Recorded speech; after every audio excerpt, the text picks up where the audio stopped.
Olá, eu sou a professora Bel e a partir de agora eu vou postar vários vídeos de história do Brasil no meu canal no YouTube, o History Bel. Vamos acompanhar? Para começar, período pré-colonial, o período anterior à colonização europeia na América. Ô Bel, mas é aula de América ou de Brasil? Aula de Brasil. Só que a gente tem que conhecer como chegaram esses primeiros habitantes aqui no nosso continente e especificamente no Brasil. Então a gente vai começar de povoamento da América. E nós temos duas teorias a respeito desse povoamento. Primeira, clássica, tradicional, é de que os homens vieram para a América a partir do Estreito de Bering. Onde fica isso, Bel? Então, continente americano, parte mais alta, lá na América do Norte, nós temos o Alasca, que hoje é um território norte-americano. O Alasca está bem próximo da Ásia, ali na Rússia. Essa distância entre a Rússia lá na Ásia e o Alasca aqui na América, nós chamamos de Estreito de Bering. Mas peraí, não está encostado. Não, é um estreito. Então, como é que esse homem saiu lá da Rússia, Bel, e veio para cá? Andando, assim, andando. Era uma época que estava tudo congelado e esse homem andando saiu lá da Ásia, atravessou o Estreito de Bering numa época de glaciação e chegou no continente americano. Povoou a América do Norte, a Central, a América do Sul e, consequentemente, o Brasil. Quando? Por volta de uns 12, 11 mil anos atrás. Porém, há uma segunda explicação para a origem do homem americano. E essa explicação é fruto de um fóssil que foi encontrado aqui no nosso país, especificamente em Minas, que é o fóssil da Luzia. A Luzia, ela tem por volta de 11 mil anos e o fóssil dela, principalmente o crânio dela, não combinava com as estruturas dos outros fósseis pelo continente afora. Então foram investigar, uma equipe multiprofissional, como que pode ter esse tipo de estrutura craniana aqui, que não combina com as outras do continente. E foram investiga daqui, investiga de lá, e chegaram a uma conclusão.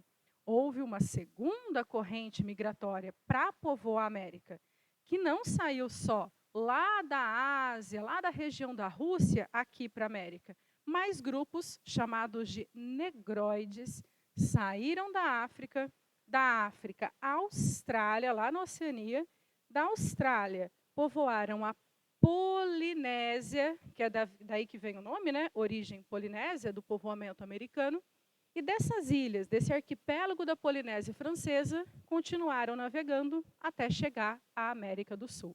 Então, hoje, nós temos duas correntes migratórias. Ficou engraçadinho, né?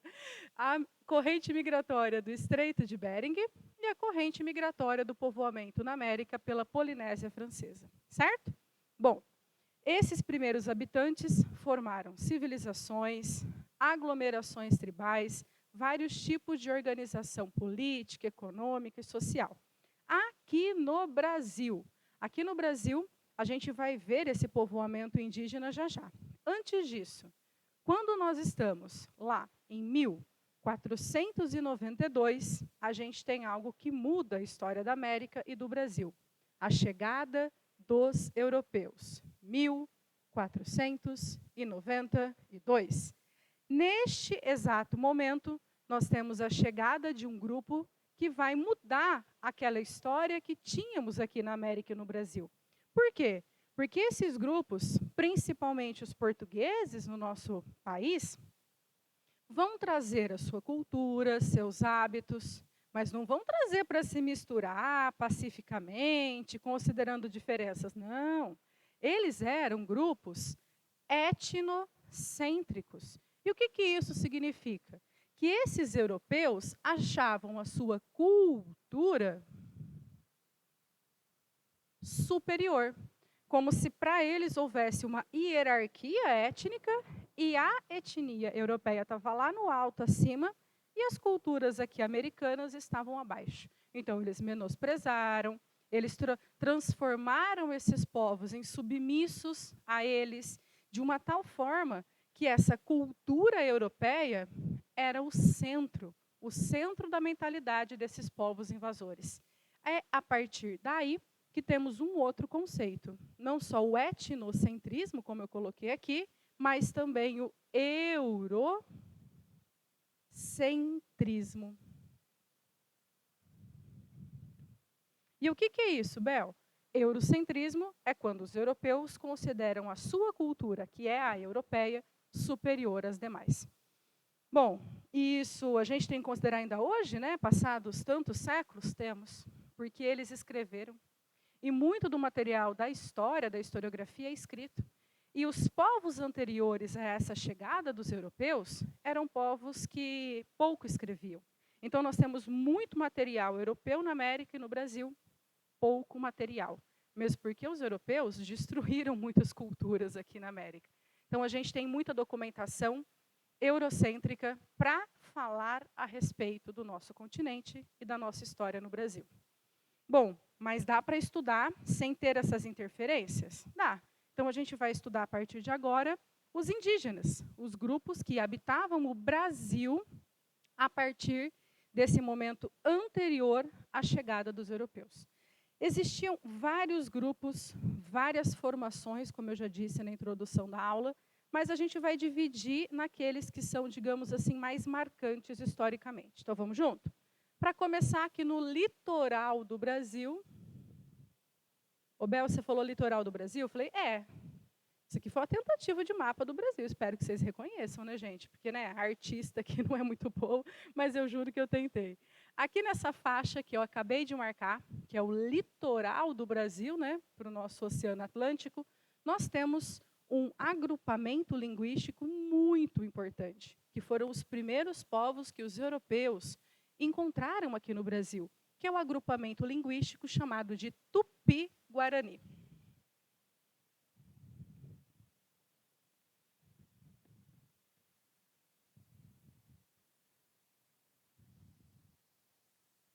Esse agrupamento, como eu disse, não é uma civilização, não é uma tribo, é um agrupamento linguístico. São tribos e grupos humanos que falavam algo parecido, que era essa língua aqui.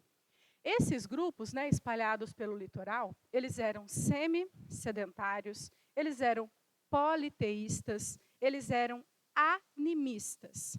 O que é tudo isso, Bel? Migravam, de vez em quando, de uma região para outra, acreditavam em vários deuses, e esses deuses animistas são os deuses cultuados da natureza, como o sol, a lua, né? E essa população tupi-guarani, ela normalmente ficava em pequenos grupos, 400, 500 pessoas numa tribo, não tinha uma hierarquia clara de uma liderança, ou, de repente, alguém que coordenava alguma área. Eles eram muito mais livres, né, muito mais independentes uns dos outros, praticavam muito pouco a agricultura, quase nada, tá? Diferente dos outros grupos que a gente vai estudar agora. Aqui, no centro do nosso país, nós temos o agrupamento indígena G. Os Gs estavam na região geográfica, principalmente do Cerrado, no nosso centro-oeste, e esse agrupamento aqui começa a ter aglomerações maiores dessas 500 pessoas, né?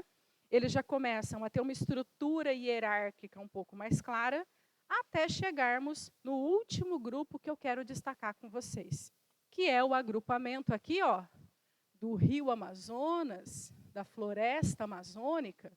E aí a gente vai supor que esses caminhos que eu fiz são os caminhos do Rio Amazonas e os seus afluentes.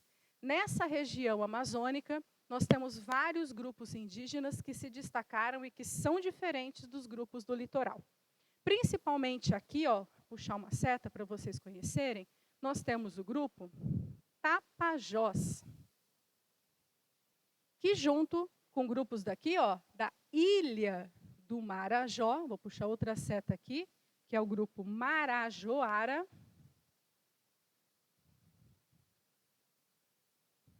Então, Tapajós mais Marajoaras são grupos indígenas que formaram aglomerações de 5.000 pessoas.